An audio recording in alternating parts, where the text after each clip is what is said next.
Hello and welcome back to the channel. Thank you for joining me on another of my interview series. Today I'm talking to Dr. Teck Khong, who is from the Alliance for Democracy and Freedom Party.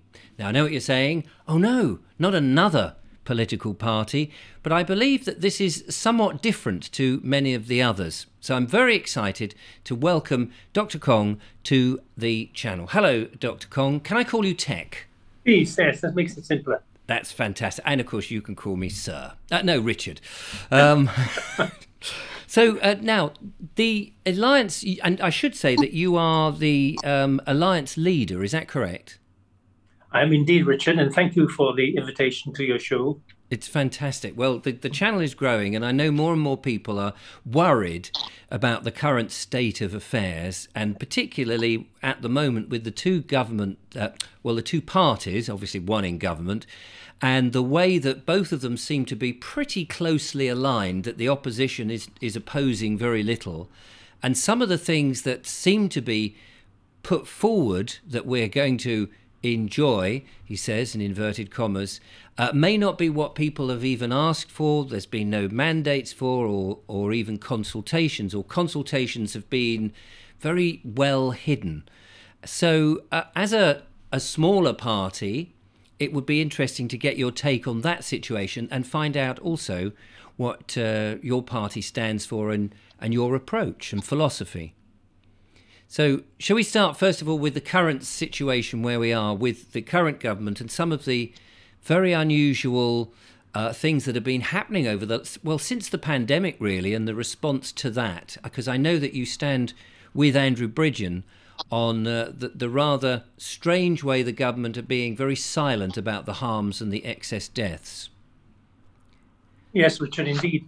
Well, if you cast your mind back to 2019, and then maybe just around the end of the year, there was an outbreak of a flu-like illness.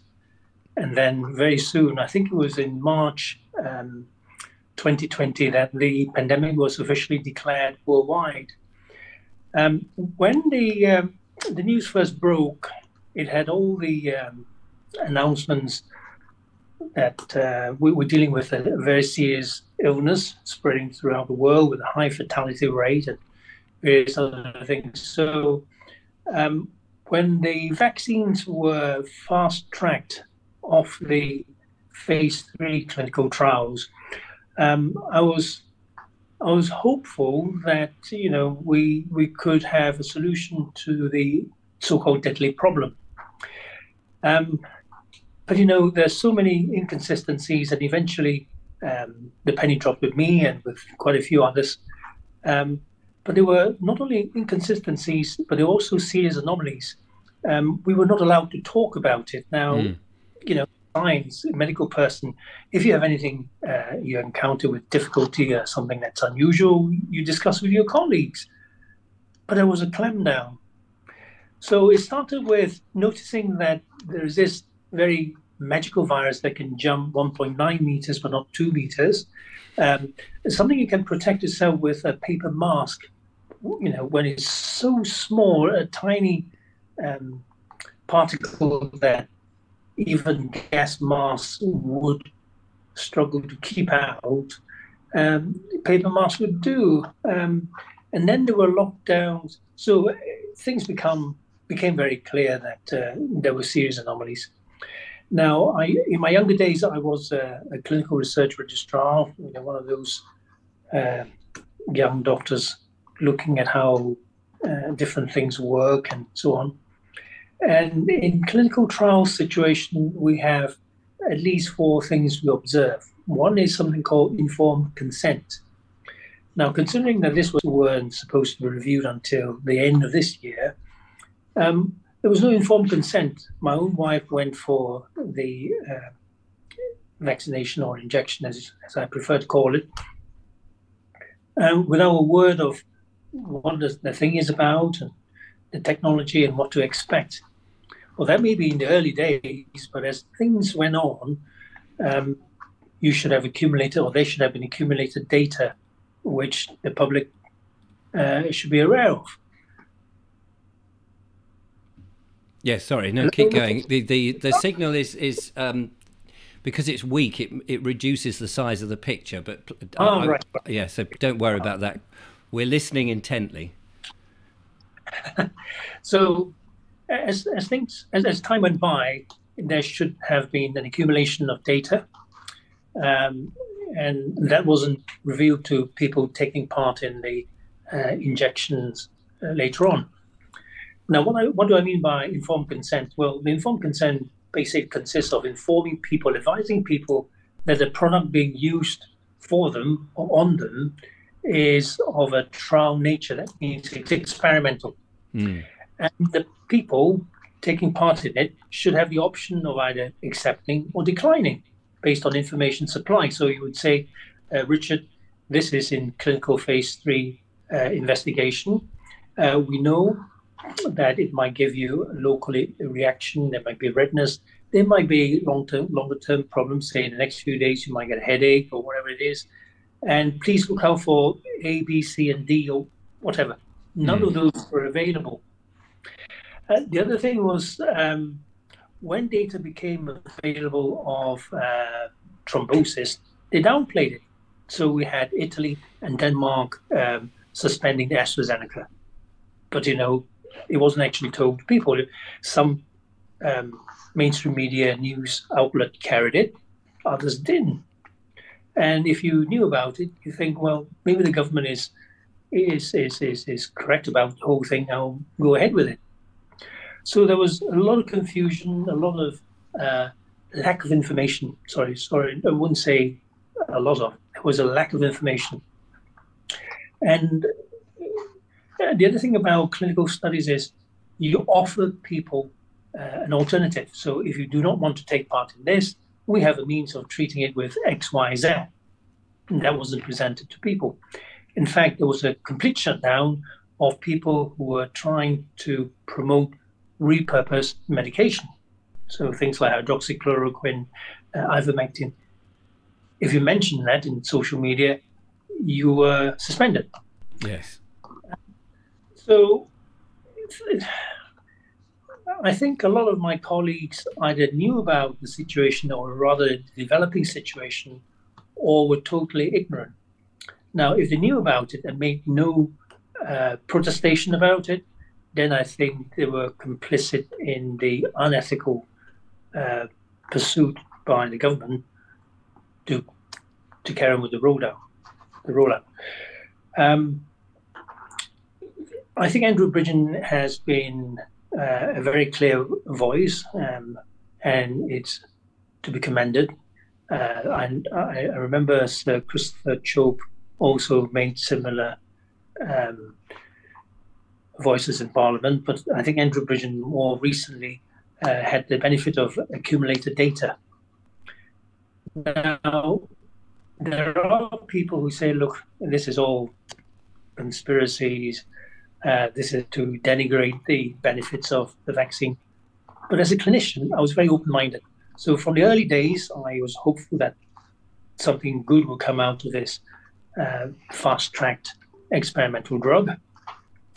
But, when I started seeing adverse events at first hand, when I saw thrombotic presentations in very young, healthy people, in 27-year-old woman, for example, and then later on I saw a young man, 15-year-old boy playing football, developing chest pain and shortness of breath.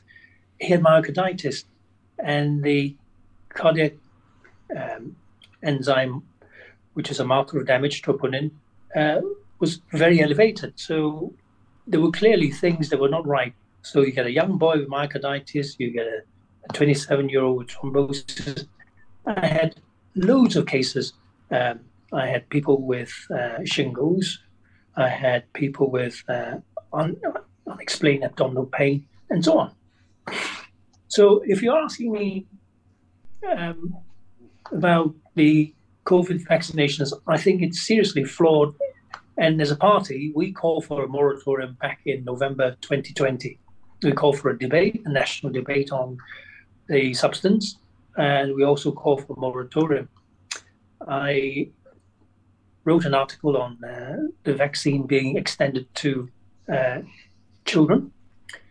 And in that article, when I presented the article for submission, I was advised certain parts needed to be toned down, otherwise it would be published. So we were facing a very censorious climate, and we still do. So this whole affair is contemptible. It should never ever be. That people should have a. I should say that you're a retired GP. I didn't make that clear. I recently retired. Yes, I recently retired. Yes. Yeah, and is this, in your opinion, completely unprecedented? This whole event. I mean, we haven't seen a pandemic, obviously, quite like that. But the fact that a government seems to refuse to engage with an experimental treatment and continues to roll it out when people like yourself, not only political parties, but doctors and other concerned professionals are pointing out that there is a problem. Have we ever seen anything like that ever before? I've been in practice for nearly 40 years. No, I haven't at all. When you have a serious adverse event like a very bad condition or even death, when a few deaths occur, you stop the trial. I cannot see why this has gone on for coming up 3 years now. And can you think of any reason why a government in power would not wish to halt that, based on the fact that the evidence is pretty overwhelming, that they've still said, and when my viewers, for example, have written to their MPs and the MPs just come back saying there isn't a problem, it's safe and effective? Well, Richard, I think we're going into very dark areas. When the evidence is so clear, when you have coroners saying that Lisa Shaw died of not COVID or anything but the COVID vaccination, when you have legion of people suffering serious consequences and the government turns a blind eye, something is very, very wrong. Now, you have to ask the government why they're still pursuing it, why they're still promoting among pregnant women. I have no idea, but I can tell you, whatever the cause, whatever the reason is behind continuing with the program, I would say the motive is very sinister. Which is a very worrying situation as that government is in power. So let's talk about the Alliance for Democracy and Freedom, of which you are the leader. You're a smallish party.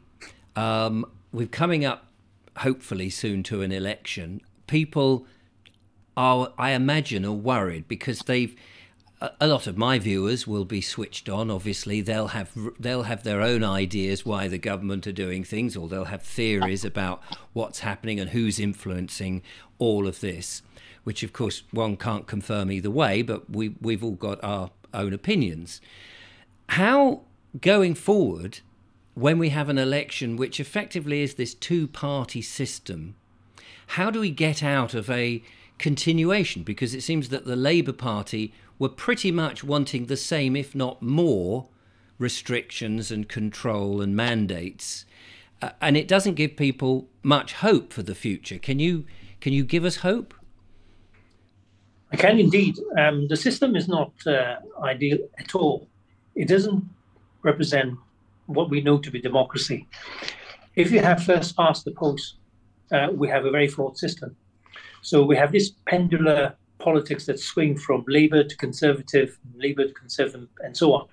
What it is you think, well, we had a Labour government that has failed. You know, Mike Hookham, for example, pointed out at a recent talk that we had 13 years of Labour and we had a chancellor that bankrupted the country, becoming prime minister.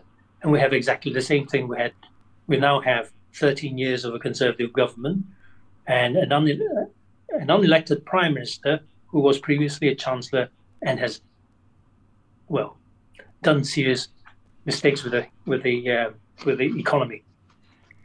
So I think there's several ways of looking at it. Either you have a view that because the parties are trying to mirror each other so that they don't stray too far from commanding the voter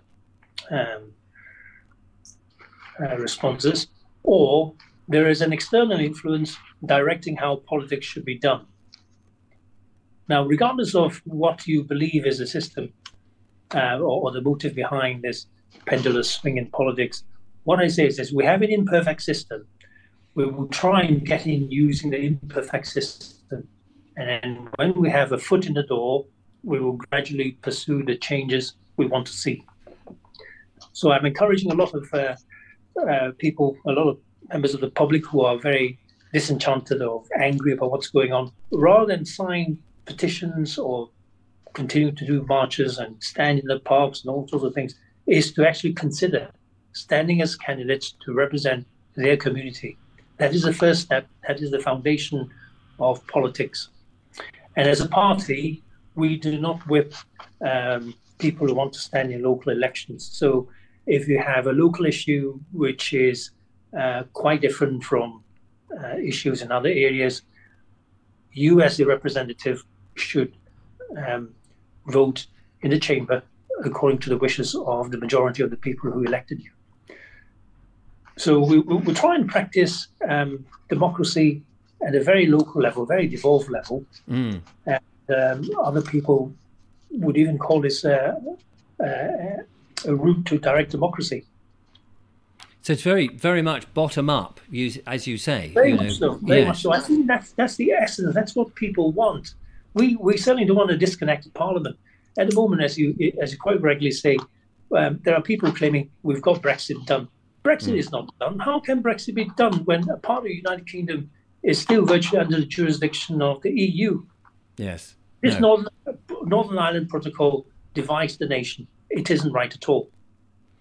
So this is I like this approach of encouraging people rather than the petitions, which we know people write petitions all the time and then nothing really happens. And we've seen, as you've outlined there, with previous governments, they've all promised so much, delivered nothing, so that at the next election it's the same thing. We'll improve education, we'll improve the policing, we'll make sure we look after our borders, and then 5 years go past and it's the same story each time, as if nothing really has happened, and events, dear boy, has come along in between to sort of muddy it all up, and we're almost starting again every time. So instead of doing all those sort of marches and things, which gives people a sense of power and a sense of doing something, at least on a short-term basis, you're saying get involved and become a candidate. How easy is that? And how many people can be candidates? I have to confess, I've never done that, never thought of doing that, and you're empowering me to think, should I do something like that? How do you go about it? It's very simple. You need 2 names to nominate you and submit the papers to the council. We will support you with literature. We will support you with gathering your foot soldiers to do leaflet drops. We will hold meetings in your area. And it's as simple as that. And the time demand on you is actually very small. If I could do it as a GP, there were only 3 meetings a month required, I attended them. And where I could not, I gave apology. For those people who consider that time is valuable and it might lose income, fret not, because it's a position that's paid. So there shouldn't be any loss of income. There shouldn't be any difficulty with meeting the relevant number of attendants in the council. It's easy. You get support. And it's extremely enjoyable because you get a chance to see how democracy is run. You get your say. You represent the people. I think it's the basement level of politics is so essential that we get it right. And then hopefully, out of the a cohort of good councillors, there will be one worthy or wishing to become member of parliament to represent the constituency, and we look forward to building the next layer after getting our primary level of councillors. So what sort of time scale can you actually make a difference? We have a few weeks, Richard. We have a few weeks. The forms need to be in by the 4th of April. So you've got a month, basically. Yes, and it's very simple. In a constituency, for example, of 70,000, where there are, say, 10 wards, so there'll be roughly 7,000 eligible voters. Now, noting that less than a third turn out for elections, so out of, say, 70 or 60,000, 20,000 turn up, and you divide it by 7 constituencies, we are talking about a very easy line to cross. So I became a councillor when there were the turnout was 2,000, and I got just over 100 votes, and I got elected. What do you say to people who might say, well, I know what it's like putting my head above the parapet. As soon as you start to put yourself out there, and I know this as a YouTuber, even when my channel was really small, people are out to attack you in some way. Sometimes they don't know that they're attacking you as such, but they might be exposing something in you. Now, that comes from all sorts of different reasonings.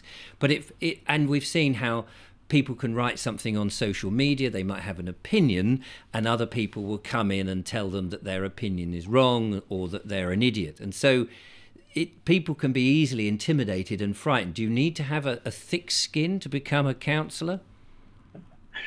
Yes, indeed. I think, Richard, it's one of those things. I believe in free speech, and people can say what they like as long as they can substantiate it. What can I say? If I believe in freedom of speech, I should allow freedom of speech.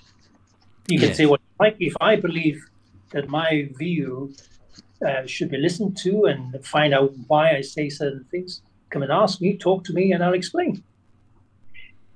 So, yeah, I mean, I know from doing this, half the time the attacks are, it's like sticks and stones will break my bones and words will never hurt you. You know, you'll get a lot of verbal abuse, but actually it's very rare for anything to happen. It does happen, or when it does, you know, sometimes you hear things, but they're very, very minor in the long run. And of course, the problem is if people are too scared to do anything at all, then nothing gets done, and we do need those brave souls.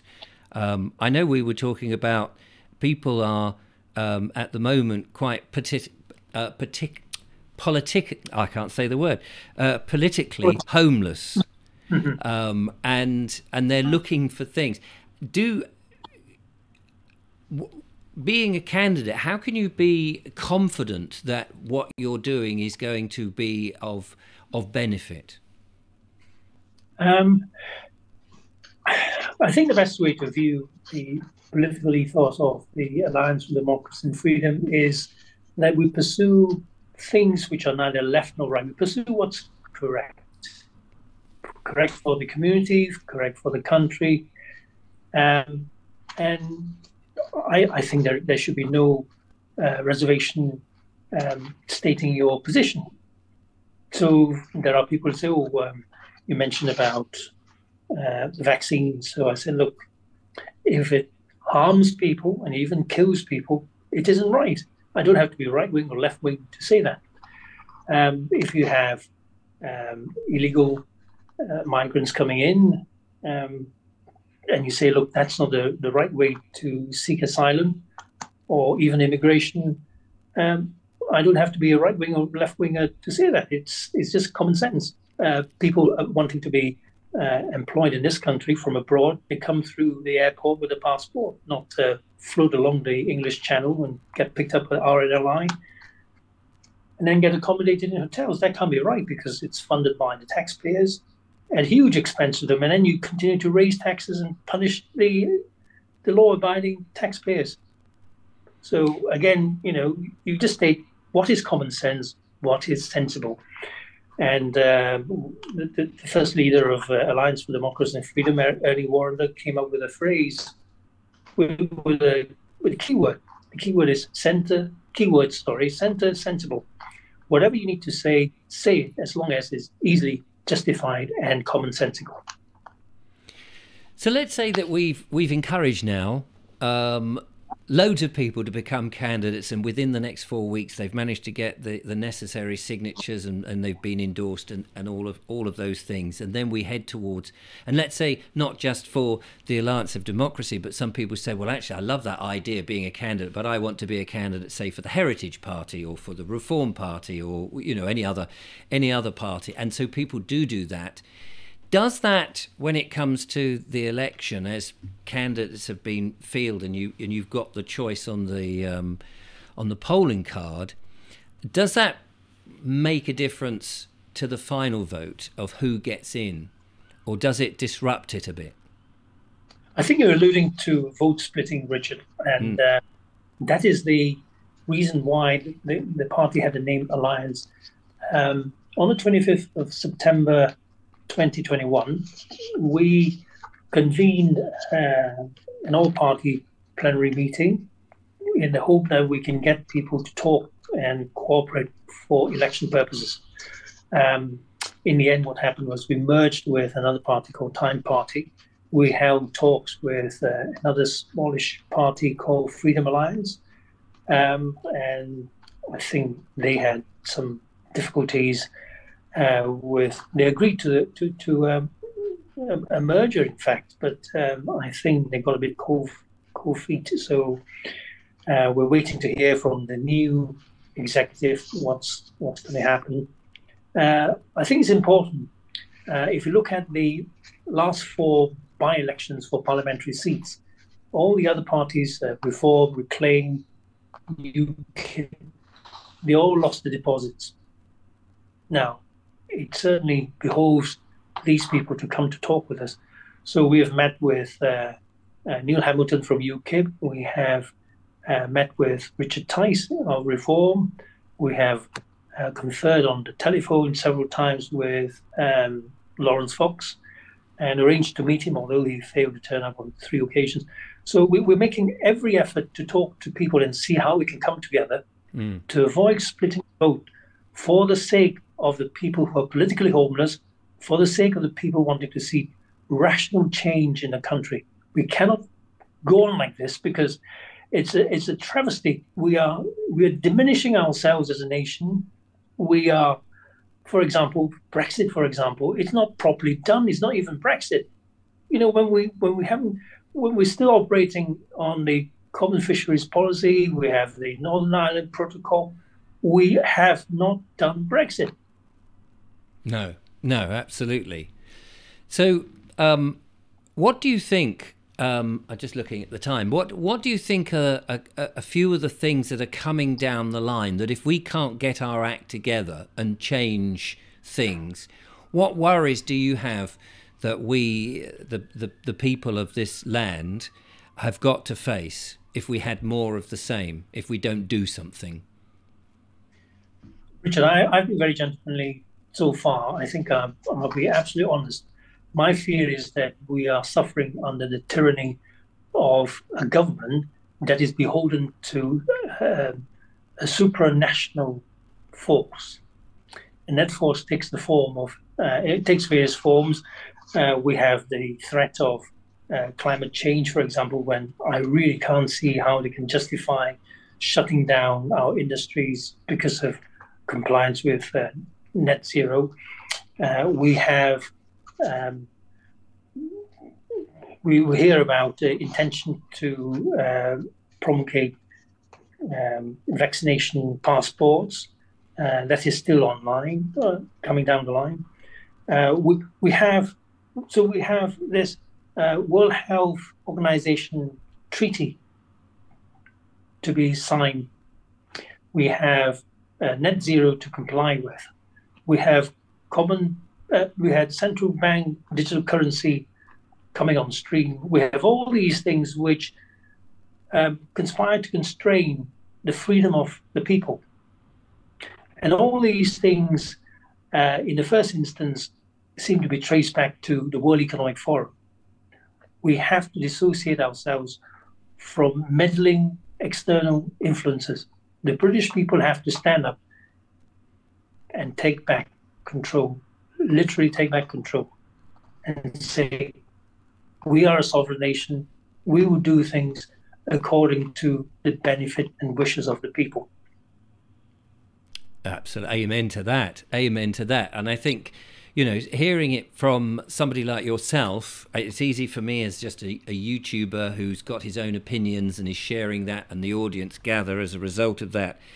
But when you hear it for somebody in the political circles mirroring my own thoughts, and I know many of the audience, judging from the comments and emails that I get, we have some very worrying times. So to recap, just to recap, so that people really get it into their psyche what they can do, because I think people are desperate. They ask me all the time, you know, A, we're frightened, B, what can we do? Could you just recap again what the best thing that people can do to prevent what seems to be, if we do nothing, is going to steamroller over us? Thank you, Richard. Well, basically, I want to reassure anybody who has any intention to stand but is feeling either very timid or fearful of criticism. Let me say this. I had no formal political training. I went to politics because of a passion to help people gain access to proper medical care. Now, whatever they feel, if they feel that they have been badly served in either recent times, or the business is being hampered by high taxation, whatever it is, they should stand up and be counted. They should not be afraid. Now, this party is for the people, by the people. It is your party, not my party. For a time, I may lead it, but soon I'll be retiring from it, and new blood, young blood needs to come in. So I'm holding this, I think, at a very fortuitously coincidental time when somebody with medical experience going through a difficult healthcare period should lead, and I feel very privileged and humble. But whatever it is that irks you, step forward and represent the people, your interests in the wider community. It's not selfish to say, I want my business, I want fellow businesses to prosper because we want to reduce corporation tax and so on. These are very valid things for people to campaign on, and we'll support them. This is your party, not my party. And Richard, for goodness sake, you're not just an ordinary blogger, you are a very respected blogger. Well, it's very it's a position that I've fallen into more than you know, purposely set out to do. No. But I accept the role now because people have told me how important things are, and if I can get messages on, and talking to somebody like yourself who knows the situation, I'm sort of learning. It's very humbling. Richard, I don't have the polish of career politicians who spend years refining the technique. I speak with like a rough diamond would. You know, I don't have airs and graces, but I say it as it is. I'm very passionate that the only member of public should be able to voice his or her opinion. Okay? Yeah. I think it's so important. The way public is being downtrodden, being pushed to one side, it is contemptible. We elect politicians to represent us. They are not doing that at all. No, I mean, this is what I've been trying to say, is that, yes, that you know, they serve us, and it's as if they've forgotten that. And they have the temerity. They have the temerity to shut us up. Yes. Well, they certainly wanted to lock us down. Yeah. And more of that seems to be coming. It really is unsustainable. Their behavior cannot be tolerated anymore. So I say, in these next few weeks, come forward, talk to us. We'll help you build your local support and become representatives of your community. It is the first step to ensuring your freedom. And you do it not just for yourself, but for your children and for your grandchildren. Yes, I think that's very important. I can't be more passionate. I find, you know, I've always been a clinician, a physician, talking to small group people, lecturing medical students or whatever it is.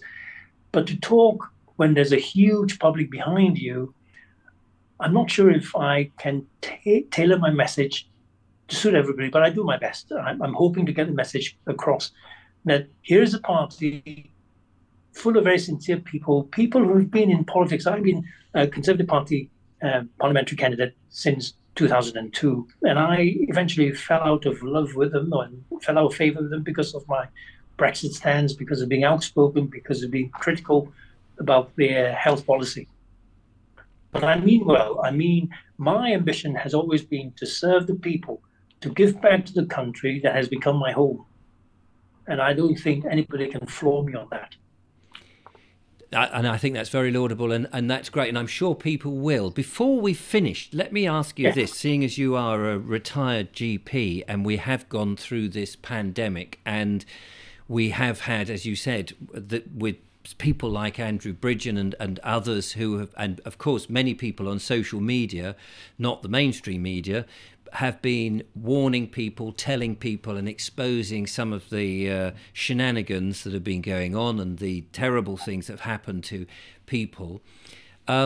Trust in the medical profession has got to be at an all-time low, which is a real tragedy for people who are frightened to say go to hospital or to their GP if they know that their GP were implementing something which turns out to have been pretty horrendous. How can we restore the trust in one of those important institutions like the NHS, but just the medical profession in and of itself? I don't think you can change the medical profession without changing the government. Quite simply, you think about it. We have adverse events which are causally related to the vaccine. People then say it, and I was cautioned about this. If we cannot discuss possibilities, how can we anticipate problems? So there are people who say, oh, look, the injection site looks a bit red and itchy and sore. And you think if they don't get it, they're past the worst. But, you know, we're seeing, I lost my very dear friend, a best man I know for 38 years, and he died of lymphoma. All right? After his third injection, I told him, be careful. It's up to you. What do you decide? What do you choose? But he went on, and suddenly he went down very quickly. Now, what we say is this. Because we can't talk about it, we can't talk about anticipating neurological problems in years to come or autoimmune conditions. Because we can't discuss it, doctors are prevented from actually picking it up. So when the young boy with myocarditis, when a young boy presented, let me start again. When a young boy presented to casualty with chest pain and shortness of breath to the advanced nurse practitioner, she did all the tests she couldn't find anything wrong, and she was about to discharge him from casualty. But because I just turned up for the shoe, he says, oh, do you mind looking at this boy? I said, yep, I'll do that. But why do you do these tests? And I gave her a list of tests to do. 45 minutes later, the results came back. They were all abnormal, seriously abnormal. So she said, well, what do you think? I said, well, this is myocarditis. Shall we get a registrar? I said, no, you don't. You just phone the cardiac unit across the city and get him transferred there as a case of myocarditis. It was accepted as that. Now, the other colleagues in the unit were not prepared to even think about it. Really? So